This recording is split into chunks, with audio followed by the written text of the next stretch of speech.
Olá pessoal, mais uma vez bem-vindos. Trabalho, dedicação, conotação e denotação de linguagem. Nossa aula de número 8 neste extensivo de língua portuguesa para o Enem e para a sua leitura e comunicação. Eu conversava com você sobre a ampliação de sentidos que os empregos conotativos e denotativos podem dar à nossa linguagem, ao nosso uso da língua no dia a dia.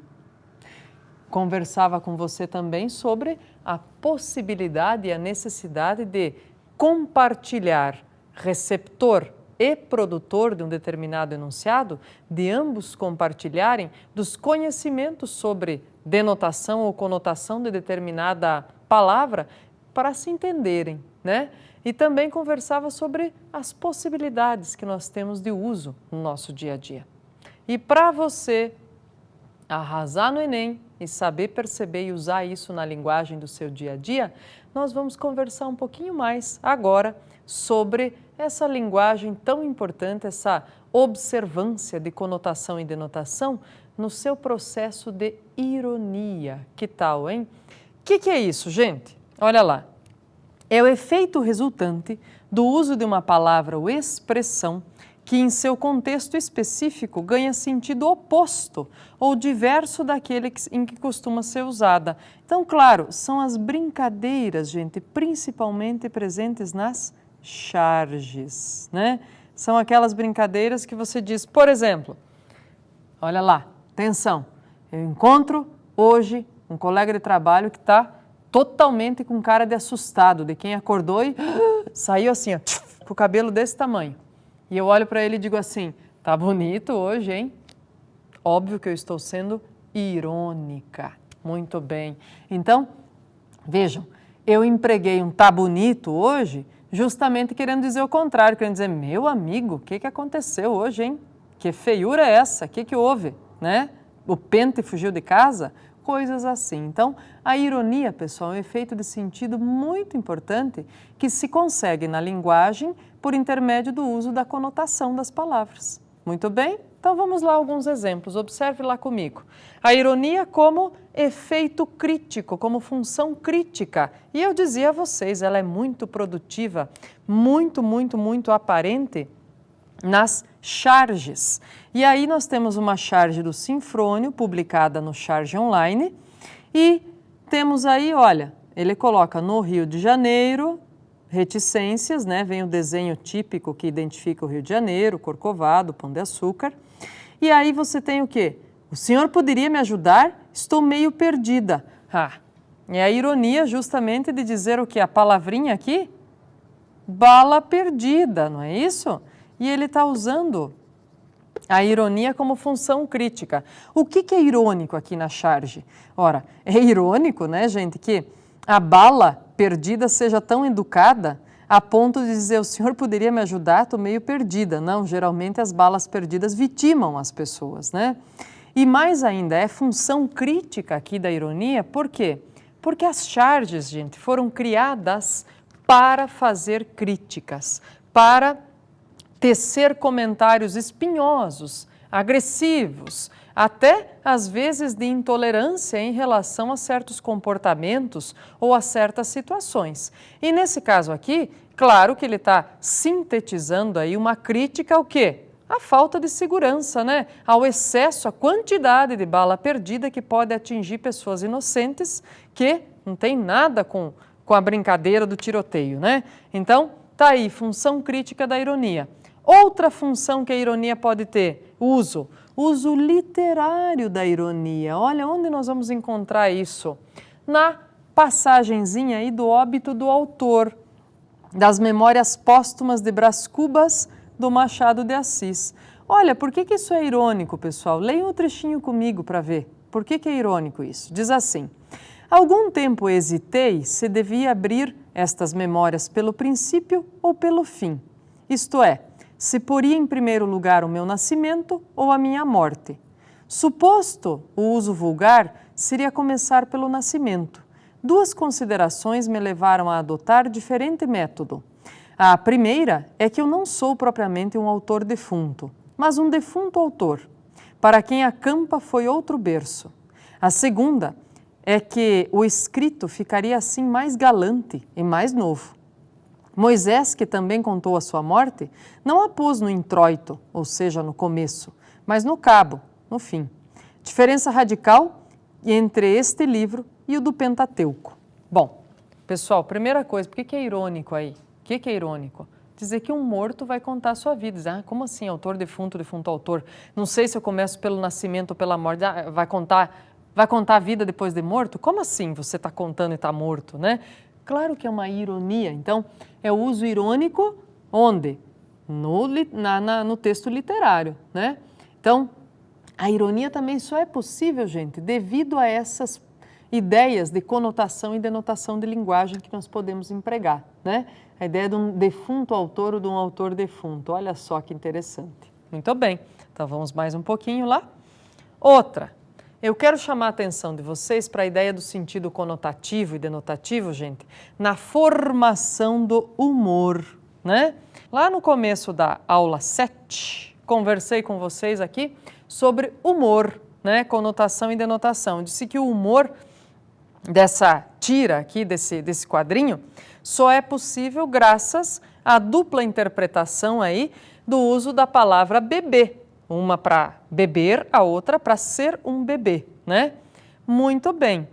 Aqui, no quadrinho do Armandinho, o que nós temos? Humor também. E a minha pergunta é só para rir?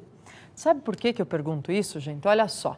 Porque muitas das vezes, quando vem assim, numa questão, diz assim, ó, com base na leitura da tira, é possível inferir que o efeito de humor é obtido pelo autor pela tal coisa, né? E a tal coisa é o que você tem que completar.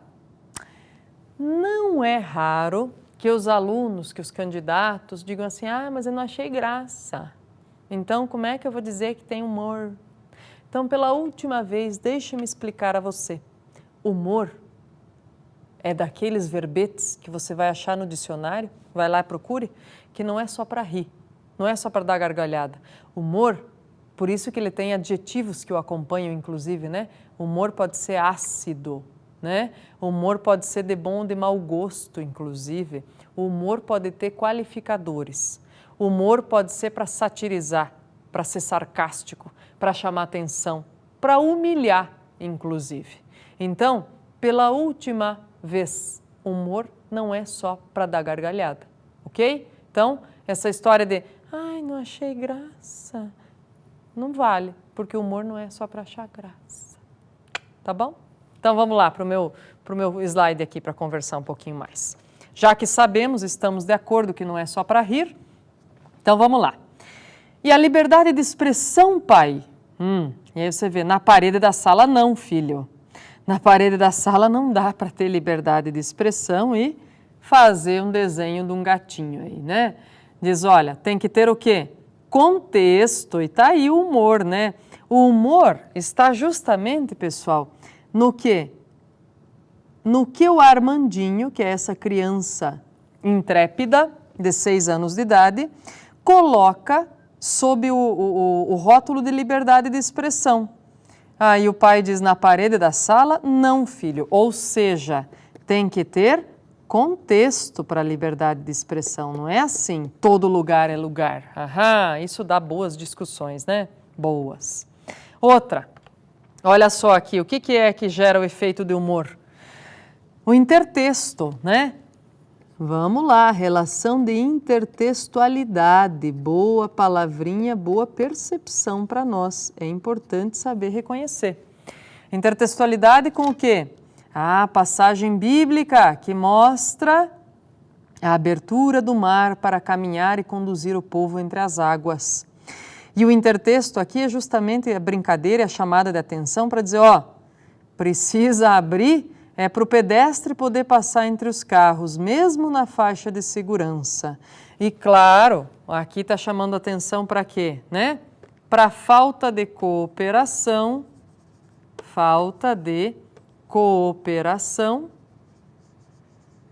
entre pedestres e motoristas, certo? Muito bem, é isso aí, tá? Mais um pouquinho ainda, gente. Olha lá.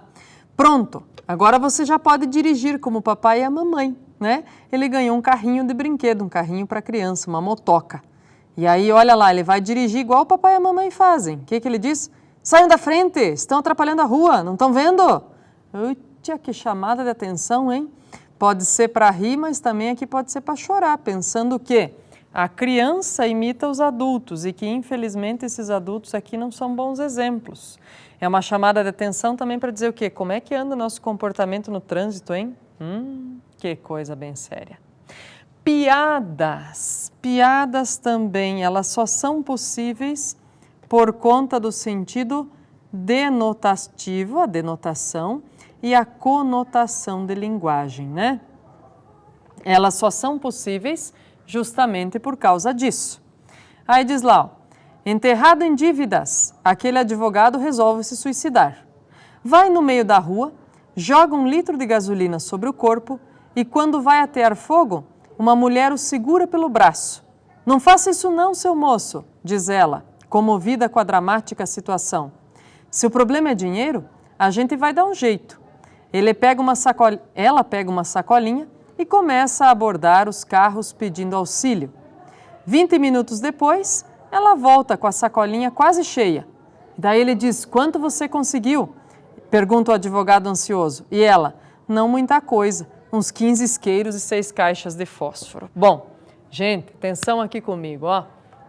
Como que as piadas conseguem gerar humor, gerar gargalhada, gerar graça? Com um simples elemento que a linguagem permite, pelo uso de conotação e denotação, que é o que mesmo? Quebra de expectativa, né? É isso que se chama, o grande mote da piada, para ela ter graça, para ela gerar humor, é a quebra de expectativa. Quando ela se dá aqui nessa piada, quebra de expectativa? Quando a moça diz o quê? Não, a gente dá um jeito se o problema é dinheiro, né? Não fica assim não.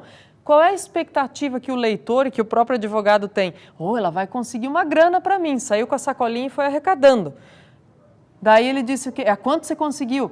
Não muita coisa, consegui na verdade foi, né, mais lenha para a fogueira. Aí é que está a quebra de expectativa que gera o humor da piada. Então, por linguagem conotativa e denotativa. E a partir disso, então, vou convidar você agora para nós fazermos, sim, uma série de questões juntos sobre linguagem figurada, né? Linguagem conotativa e linguagem denotativa. Tem algumas questõezinhas aqui que tem texto longo, pessoal. Então aproveita, se você está meio preguiçoso e diz, ai meu Deus, texto longo, mesmo que eu não leia todos agora nessa aula, eu leio na próxima aula com vocês, para terminar os exercícios, tá? Eu vou lê-los com vocês, então não se assustem no texto longo, tá bom? Então vamos lá. Esse texto que começa aqui, os nossos exercícios, é bem bonitinho, vai? Vamos lá, vamos nos apropriando. Aprendo porque amo. Recordo Adélia Prado. Não quero faca nem queijo, quero é fome. Se estou com fome e gosto de queijo, eu como queijo. Mas se eu não gostar de queijo, procuro outra coisa de que goste. Banana, pão com manteiga, chocolate. Pessoal, se vocês estão com fome e nós estamos começando a conversar sobre isso, me dá um pause aí e vai buscar alguma coisa para comer, viu? Porque senão você não vai prestar atenção, teu estômago vai mandar no pedaço, tá bom? Então vamos lá, mais um pouquinho. Mas as coisas mudam de figura se minha namorada for mineira, gostar de queijo e for da opinião que gostar de queijo é uma questão de caráter. Aí, por amor à minha namorada, eu trato de aprender a gostar de queijo.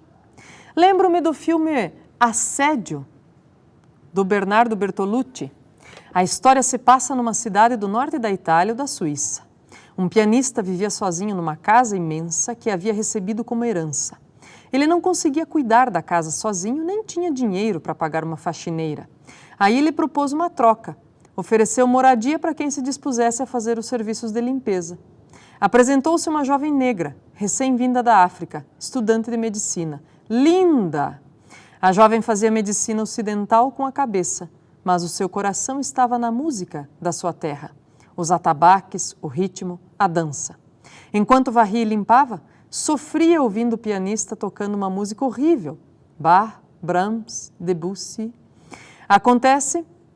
Aconteceu que o pianista se apaixonou por ela, mas ela não quis saber de namoro.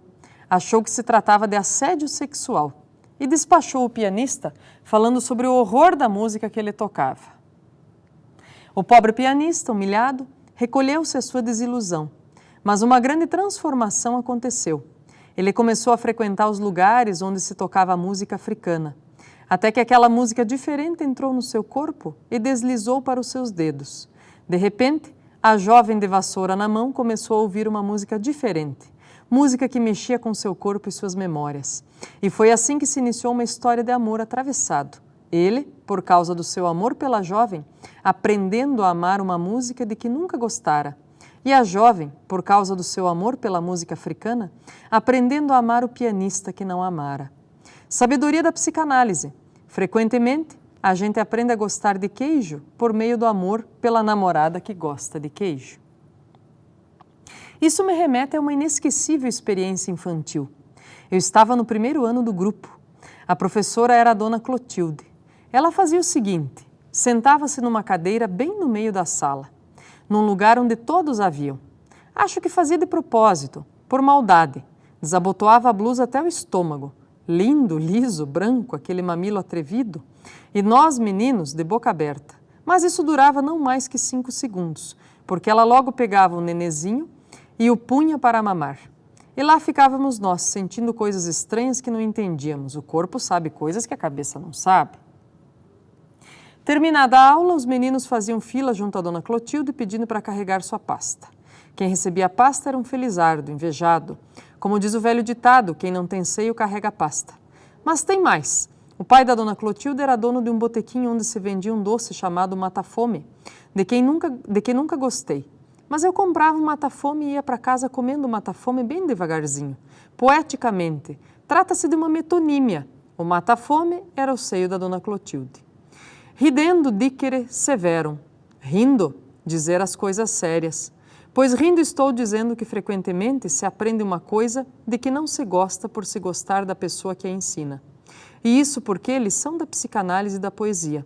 O amor faz a magia de ligar coisas separadas, até mesmo contraditórias. Pois a gente não guarda e agrada uma coisa, não é a pessoa amada. É sim, dizem poesia, psicanálise e magia. A coisa ficou contagiada com a aura da pessoa amada. A dona Clotilde nos dá a lição de pedagogia. Quem deseja o seio, mas não pode prová-lo, realiza o seu amor poeticamente, por metonímia, carrega a pasta e come o mata-fome.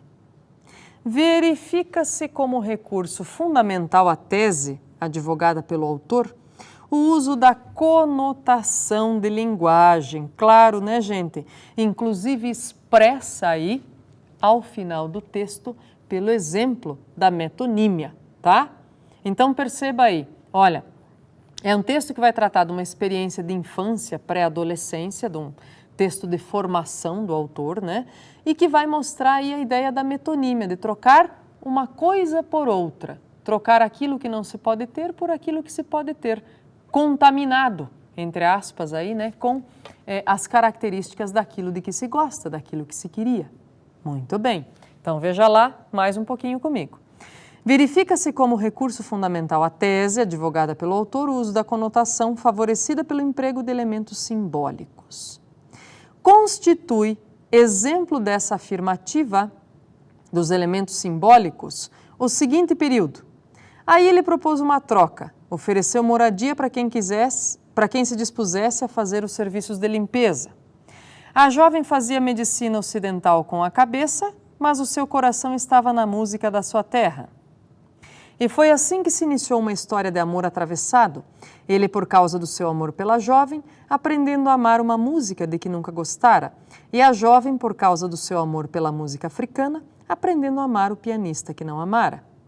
Ela fazia o seguinte, sentava-se numa cadeira, bem no meio da sala, num lugar onde todos viam, acho que fazia de propósito, por maldade, desabotoava a blusa até o estômago, enfiava a mão dentro dela e puxava para fora um seio lindo, liso branco.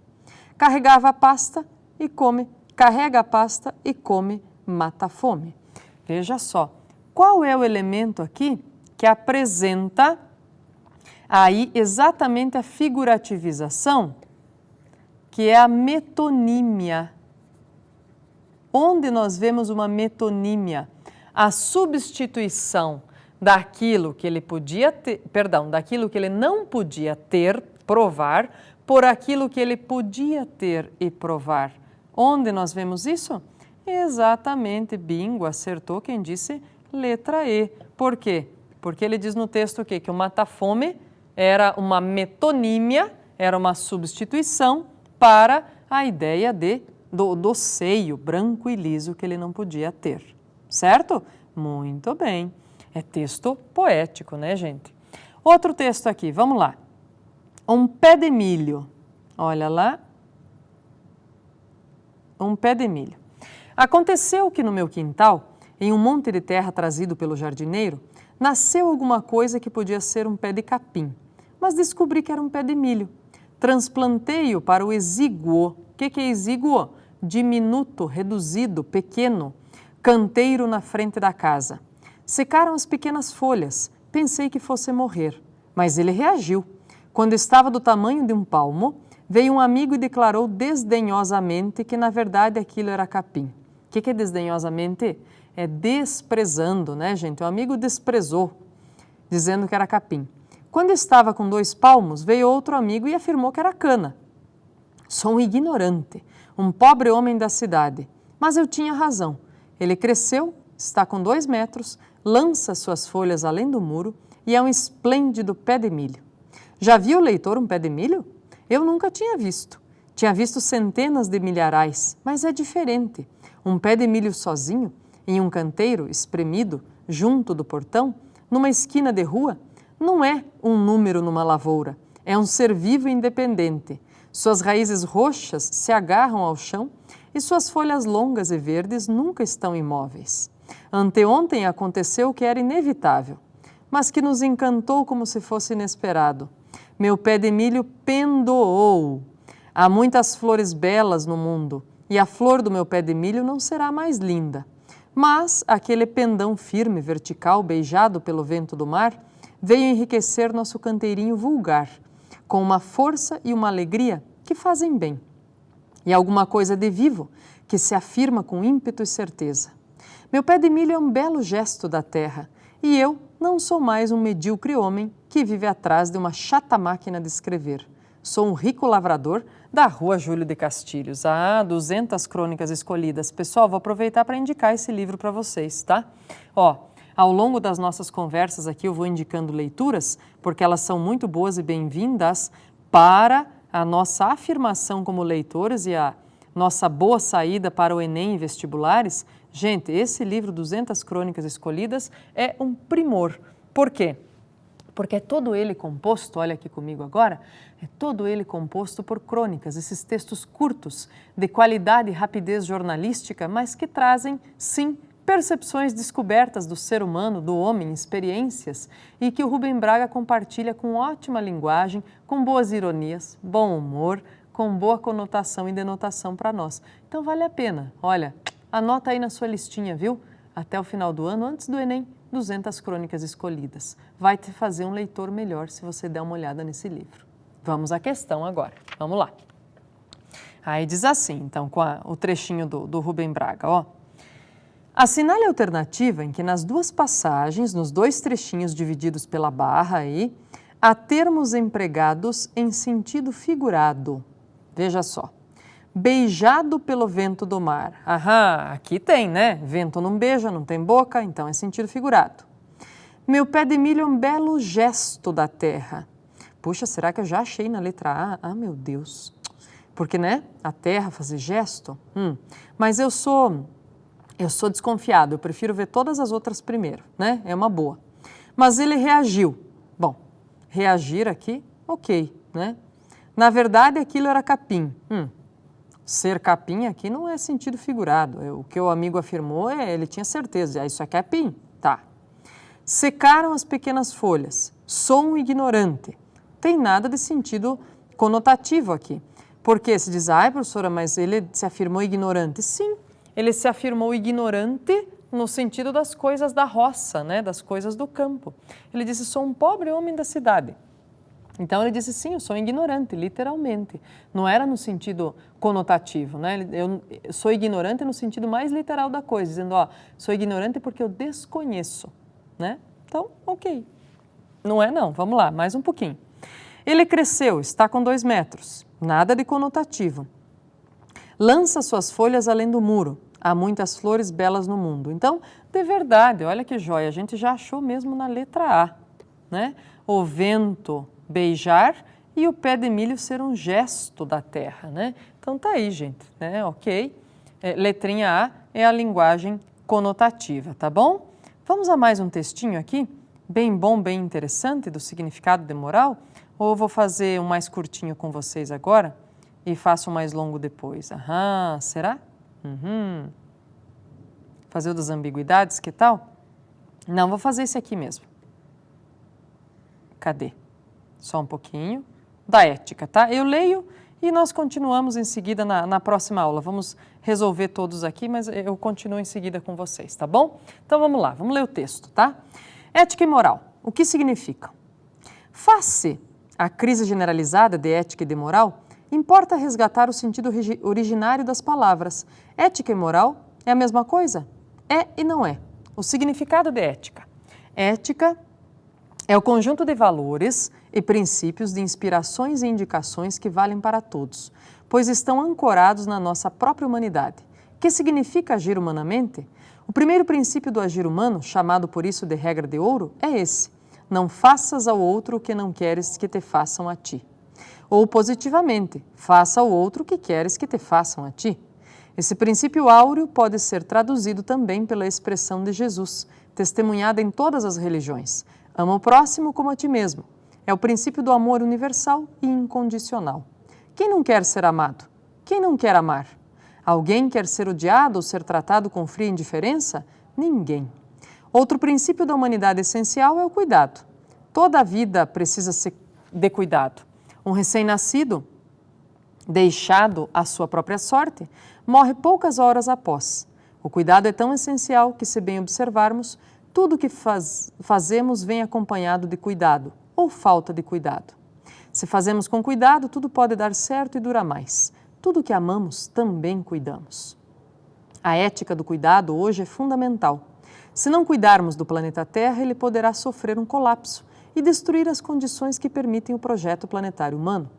A própria política é o cuidado para com o bem do povo. Outro princípio reside na solidariedade universal. Se nossos pais não fossem solidários conosco quando nascemos e nos tivessem rejeitado, não estaríamos aqui para falar de tudo isso.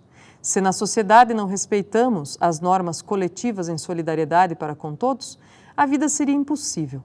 A solidariedade, para existir de fato, precisa sempre ser solidariedade a partir de baixo, dos últimos e dos que mais sofrem. A solidariedade se manifesta então como compaixão.